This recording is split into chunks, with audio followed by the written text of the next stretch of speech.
People, welcome back to Yard and Abroad TV. Please remember to hit the subscribe button, turn on post notification, like, comment, share, and subscribe. As I said, if you're not familiar with this channel, we talk about issues in Jamaica, the Caribbean, and the whole world, people.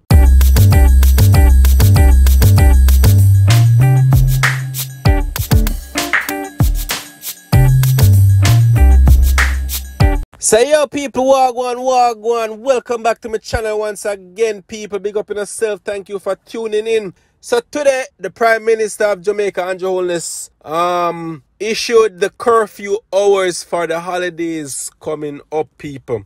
You see me? Because everybody knows say coronavirus still the boat, so I'm have to implement curfew hours as usual, because we don't know when this virus I go disappear, or we don't know what go on with it. But in the meantime, he's trying to do his best to help safeguard and help protect Jamaicans. But you know, a whole of Jamaicans upset about this, and as usual, them have an uproar about these curfew hours. But the Prime Minister, Andrew Holness, has urged Jamaicans to be responsible in how they celebrate Christmas this year. Celebrate Christmas with your household, the Prime Minister said in Parliament while announcing new curfew hours for the impending holidays. Holness also urged people to be very careful when shopping on Christmas Eve. So, people, he's basically saying, if you celebrate Christmas with who living in a household, don't go to John, Harry, Tom, or wherever. Stay in the yard and celebrate Christmas, people. We are trying our best to contain this virus because Jamaica have a lot of cases right now. For a small island, Jamaica have a bunch of cases. And also, the US put Jamaica on high alert for their citizens who is planning and travel to Jamaica. They are telling them people, say, not travel go to Jamaica because Jamaica is at high risk, people. Can you imagine that? USA, United States, America, I tell people if you not go to Jamaica because Jamaica is high risk. USA is the coronavirus capital. Like, them can't contain it, can't control it. You see me, people? But I guess for a small island as Jamaica, I guess they consider that a lot. So what Jamaica have to do is just stop accepting people for a while and just everybody needs to cool out until we get this under control. So what I'm going to do, I'm going to play the video of Mr. Andrew Holness talking about the curfew hours and him propose plans on this upcoming holiday season, people. You see me? And this video is courtesy of PBC Jamaica. Alright? That's where I got this video from, people. So check it out and let me know. And leave in the comments and tell me what you guys think about these curfew hours, people. You see me?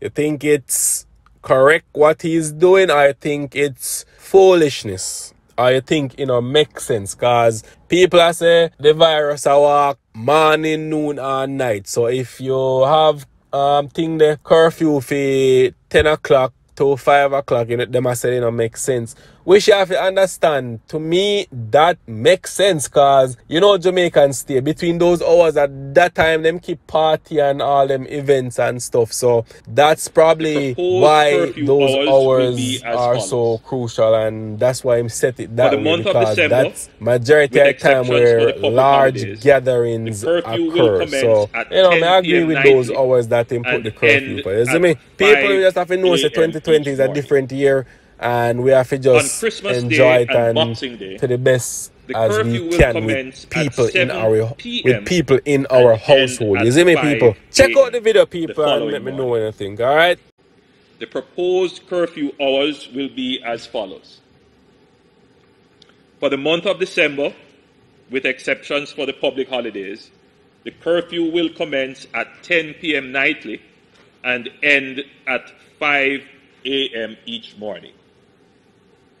On Christmas Day and Boxing Day, the curfew will commence at 7 p.m. and end at 5 a.m. the following morning. Movement will therefore only be permitted between 5 a.m. and 7 p.m. on Christmas Day and Boxing Day. On December 27th, therefore, the curfew hour will revert to 10 p.m. nightly, including December 31st, 2020, which is New Year's Eve. On New Year's Day, January 1st, 2021, the curfew will commence at 7 p.m. and end at 5 a.m. the following morning. From January 2 to the 15th of January 2021, we will return to the 10 p.m. to 5 a.m. curfew. However, if the numbers rise beyond reasonable expectations, then the government will have to reevaluate these hours. Keeping the curfew at 10 p.m. will depend on how well all of us take personal responsibility in observing the protocols.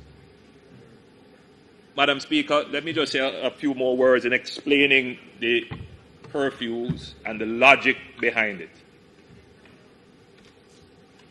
When we met with the private sector interests, they made valid points that a 1 hour increase in the movement hours, that is a 1 hour decrease in the curfew hours, would have a significant positive impact on commerce. It will increase economic activity, and it will bring back many jobs which are now on the margin. For example, the quick service industry. 1 hour more for serving persons in the fast food industry, for restaurants, for pharmacies. That will bring back shift employment. So that 1 more hour makes a shift more viable. And that means more people get paid for Christmas. People can actually have their Christmas dinner. And overall, general positive impact. But it is not long enough for persons to want to keep party events, even though they are banned, because you now have a general curfew ending at 10.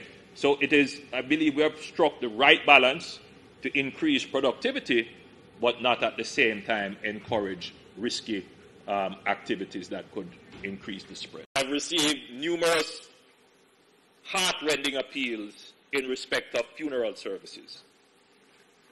The prohibition on funeral services has had a very significant psychological, emotional, and spiritual impact on those who have lost loved ones.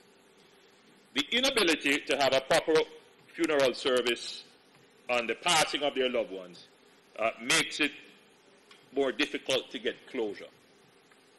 The government has taken note of this, and we are examining the possibility of allowing funeral services with specific restrictive protocols. Now, I don't want this to be interpreted as a change in the protocol. The protocol as is still stands.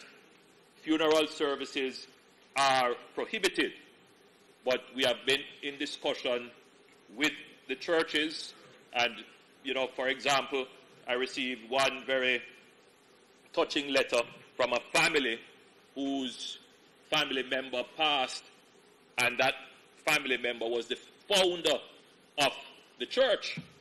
And because of the prohibition, they were not able to have the family member who dedicated his entire life to building this church, to have the final rites administered in the church that he worked so hard. And it really had an impact on the family, and I sympathize with them, but I couldn't do anything.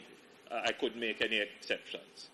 But it is something that we have to think about very carefully in trying to achieve that delicate balance in the society. So we are examining it, and hopefully next year we will come to Parliament again with a proposal. We can have it discussed and see what can be done.